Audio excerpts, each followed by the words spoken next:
do you judge a work of art? What criteria should we use? Welcome back. The next video on Art in the Bible by Francis Schaeffer. In this video, we look at art critique and discernment from Schaeffer's perspective. Of course, this book is a classic we're taking time to read and react to, seeking to help all of us as Christians think more deeply and more biblically about art, the Bible, creativity, and imagination. Glad you're with us. Let's get to it. Welcome. I'm Joel Pelsu, president of Arts and Entertainment Ministries. We're here to help you as creative professionals to succeed in your creative life while growing deeper in your spiritual walk. Because your creativity and your spirituality are designed by God to work in concert with one another. That's our passion. If that's your passion, so glad you're here. Take a second to like and subscribe to our channel. If you want to go deeper, check out our online courses. I'll leave links for those down below. So glad you're with us. Here, Schaeffer gives us 4 standards of judgment, or 4 aspects to consider when judging if a work of art is good or not. First category is technical excellence, or we can just say excellence. How do we utilize color, balance, form, unity, those typical categories? This is fairly basic, building upon Aristotle, who wrote about unity, form, and order and proportion, or Aquinas, who wrote specific criteria for beauty, not art, a little different, but he said it consists of claritas, or clarity, proportio, which is proportion and harmony, and integritas. These are classical categories of Aristotle, and then building on with Aquinas. Now, Schaeffer starts here for a particular reason. As he writes, quote, "Too many Christian pastors often have turned off young people at just this point because their parents did not make a distinction between excellence and content," end quote. Now, which we know this resulted in Christians saying something is bad art simply because they disagree with it. And this comes out of the fundamentalists, the Baptist movement, this Christ against culture, and we're looking for things to avoid and push against. And so it fed that theology. Just judge by the content. We don't care about the artistry because we're going to be corrupted by the content. And so it's driven by fear, fundamentalism, judgmentalism, all these things. Rather than engaging culture, it's combating culture. So it's Christ against culture, which we talked about in one of the first few videos. So Schaeffer's challenging the Christian community of the 1970s to learn from this. So Schaeffer is directly challenging the Christian community of the 1970s to stop judging art only by the message or content. Judge it also by its craftsmanship, or as he says, technical excellence. Now, many of you watching this channel, you know this already.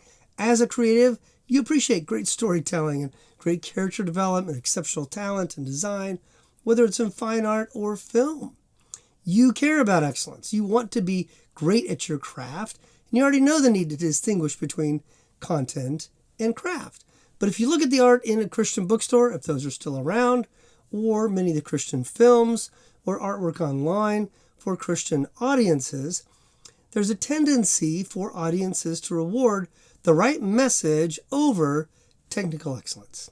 We must not lower our standards in order to appease that audience. We must raise their standard and help them to see what great art is, what it looks like when it's married to great content, stories, and ideas. We should never be accepting lower craft, lower quality just because we get the right message, right? If we're working to honor God and offering our work as unto the Lord, which we're encouraged to do in Colossians 3:23, then we cannot be lazy in this pursuit. Bad art by Christians reflects poorly on the God who gave you those creative gifts. And bad art by Christians reflects poorly on the church as a whole. And bad art by Christians reflects poorly on the gospel. Did Jesus die for us to be half-hearted in our endeavors? Let it never be said of you or of me. We just can't embrace that kind of thinking. So first we talk about excellence. Second, Schaeffer writes about validity. And here Schaeffer uses a word that isn't used so much now, but the idea is very current. He's talking about an artist being honest to himself and to his worldview. Kind of authenticity, right? And this is in contrast to making whatever the patron wants or a gallery desires or what the culture demands. Are you chasing what other people want, or are you creating what is authentically your calling? And this can happen so easily. We can go from honoring God to doing whatever it takes to get the highest bidder or appease the most generous philanthropist. We can become captured by the desire of the audience. And if Schaeffer was live today, he'd probably look at YouTubers. We call this audience capture. Where video creators, you've probably seen this, they'll eat anything or do anything to get more likes and more views. And in due time, their content transforms into something completely different from what they started out to do. They're captured by their audience. They're not authentic to what God's called them to do. They're driven by what other people are asking them to do. And so that's what he calls validity, right? And Schaeffer illustrates this idea with pastors. Pastors are called to preach the word, to shepherd the flock, and make disciples. But they can be derailed by preaching for approval, material gain, or popularity. And in all three cases, their preaching loses its validity, to use Schaeffer's terminology. Their craft becomes driven by outside desires and forces that lead them to be inauthentic and therefore not valid forms of preaching. So I think you get the idea.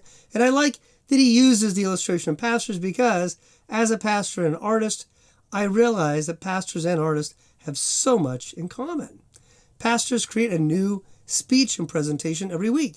They perform it. They take the same risk as an artist. They wonder, will people understand? Will they be impacted and moved? Will God use it in spite of my weaknesses and failings? Will they understand and be moved in a way that fits my goals, my intentions for my preaching? Of course, as creatives, we recognize right away that you face the same questions and challenges. We can all be drawn away from our calling and mission if we're not careful. The temptation is always at the door. So this is what Schaeffer is calling validity. Do we play to the critics, or do we remain true to God's calling on our life and his purposes for our art? And if you're wondering about your calling and what does that mean, I encourage you to check out our Artist Online Calling Masterclass. Put a link down below, and you can find out there more about our online course about your calling as an artist. So it's just four modules broken down into like 10-minute segments. It's a great course. People love that. So feel free to check that out. Now, the third criteria Schaeffer uses is content. Here again, he's going to connect content to the worldview of the artist. How does he view the world? How does he view God? How does he view humanity? What is our hope in? All those questions that connect to our view of the world. How does your art reflect that? And he states clearly that for a Christian, all that we create should mirror a biblical or Christian worldview. Why? Because it must ultimately connect with Scripture and biblical principles. If we're promising to honor God with our heart, mind, soul, and strength, then our artwork should reflect that, right? And here he makes the helpful point that this is true of all vocations. Doctors must follow biblical principles in their work, so must scientists, and of course, so must artists. None of us are exempt. We're not so different. He then rebukes the bohemian artiste notion that was built upon the ideas of Jean-Jacques Rousseau. He highlights this, very helpful. Rousseau wanted to be free from God, from the norms of society, and even reason. It ties into the idea of Übermensch, moving beyond these concepts and cultural, what they call constructs, or people in our society, cultural constructs can be jettisoned. That goes all the way back to Rousseau. So that kind of freedom leads us away from the promises and principles of God's word, and eventually leads us away from true freedom. It's a false freedom. This bohemian idea of an artist is not acceptable for a Christian. It does not fit with a biblical worldview. It's not really helpful for great art. We actually have a video on this topic, and I'll leave a link below if you want to watch that video.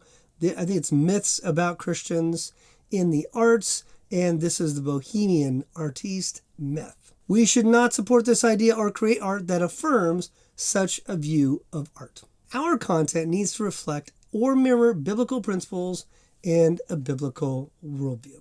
Now, the fourth category Schaeffer uses, he raises the standard of judgment. He calls it integration of content in the vehicle, right? Again, I would use the word fittingness. I mentioned this before from Nicholas Wolterstorff in his book, Art in Action. And the key question here is, does the art fit the content? Is there a fittingness? He gives a great illustration of T.S. Eliot and The Wasteland, which is a collection of fragmented essays which reflects the brokenness and fragmented nature of society. And form and content work together to make a more profound impact. Makes sense. In like manner, he's saying that the form and the content must work together to complement each other. there should be a fittingness of the form to the content. As my jazz professor used to talk to us about improvisation, he would use the proverb, bring up a child in the way it should go, and he will not depart from it, right? And it's not really a biblical principle here, but the idea is, what is the song already telling you? How do you create a solo that fits the song and the chord structure and the rhythm section and the chord progression?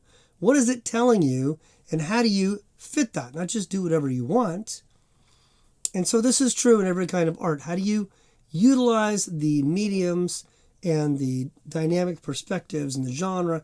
Those are all categories that help you think through, well, what do I do that serves that purpose rather than fights it? Now, for any artist, I think this is pretty intuitive. If you've been trained, you've been taught this, and you understand the beauty of it when you embrace it. For audience members and fans, it may not be as obvious.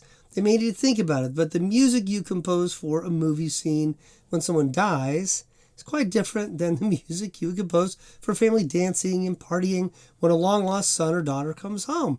We intuitively know this. We know the music needs to match or fit the scene. This is what he's talking about.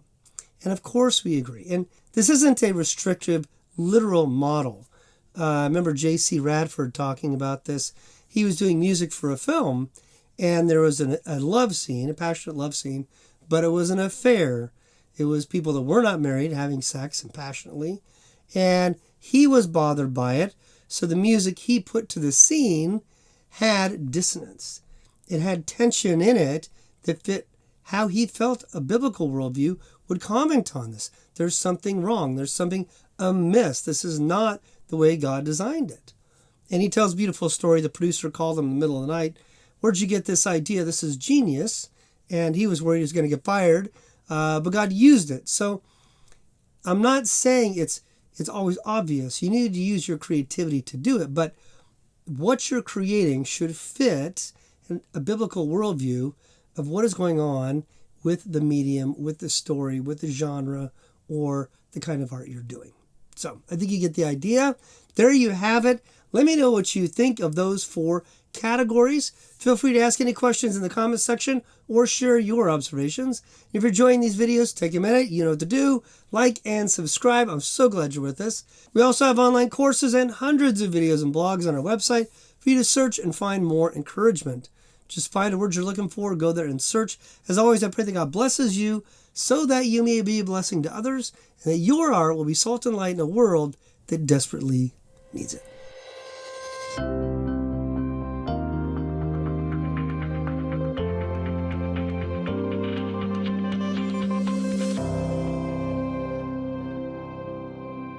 Don't go away. Stay with us for the next video.